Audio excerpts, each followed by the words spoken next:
Welcome back to the Patti Martin Real Estate Group YouTube channel. My name's Adam Wachtel, and today we're talking about the pros and cons of real estate investing in BC. So let's dive in. First, let's discuss the pros and cons of investing in real estate. One of the biggest advantages of real estate investing is the potential for long-term appreciation over time. Properties in desirable areas can increase in value, which can provide a significant return on investment. Additionally, real estate investing can provide a steady stream of income through rental properties. This can be particularly beneficial for those looking to supplement their income or build a passive income stream. Another advantage is the potential tax benefits. The Canadian government provides various tax incentives for real estate investors, including deductions for expenses related to owning and maintaining a rental property, as well as tax-deferred exchanges that allow investors to defer capital gains taxes.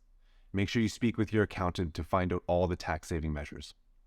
Talking about tax savings, refinancing a property is a way to access the equity in a property by taking out a new mortgage with better terms or a larger loan amount. One of the benefits of refinancing a property is that it can provide tax-free money. Yes, debt is tax-free.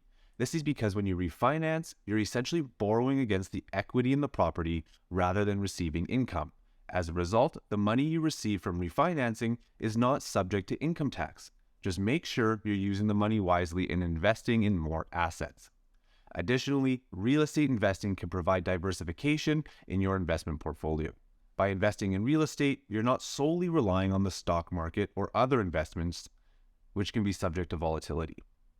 Now, investing in real estate isn't guaranteed, so let's look at a couple disadvantages. One major disadvantage of real estate investing is the high upfront costs. Especially in Vancouver, it's unlikely you'll have positive cash flow as you'll need to put down 50 to 60% for a traditional property. Airbnb can be much more lucrative, and we'll explore this cash flow option later. On top of the large down payment, there's also additional costs, such as closing costs, property taxes, and maintenance expenses. This can make it difficult for some investors to get started. Another potential disadvantage of real estate investing is the potential for property market fluctuations. While real estate can appreciate over time, it can also be subject to market trends and can experience periods of decline. So to safeguard against this, plan to hold the property for many years.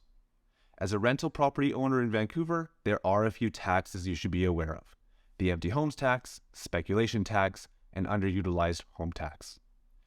The empty homes tax was introduced in 2017 and applies to properties that are not the owner's primary residence and are vacant for more than 6 months of the year.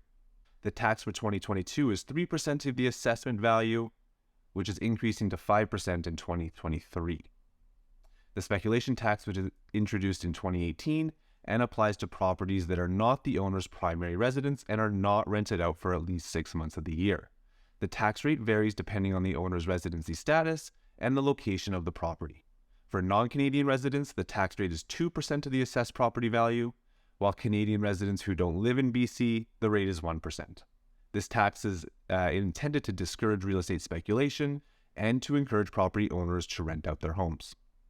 The underutilized home tax was introduced in 2021 and applies to properties that are not the owner's primary residence and are not being used to their full potential. This includes homes that are not rented out or are only partially rented out or are used for short-term rentals for more than 180 days of the year. The tax rate is 1% of the assessed property value. As a rental property owner in Vancouver, it's important to be aware of these taxes and ensure that your property is in compliance with the regulations, or there may be significant financial penalties. Finally, real estate investing can require a significant amount of time and effort, particularly if you're managing a rental property yourself. Landlords are responsible for finding and vetting tenants, maintaining the property, and addressing any issues that arise.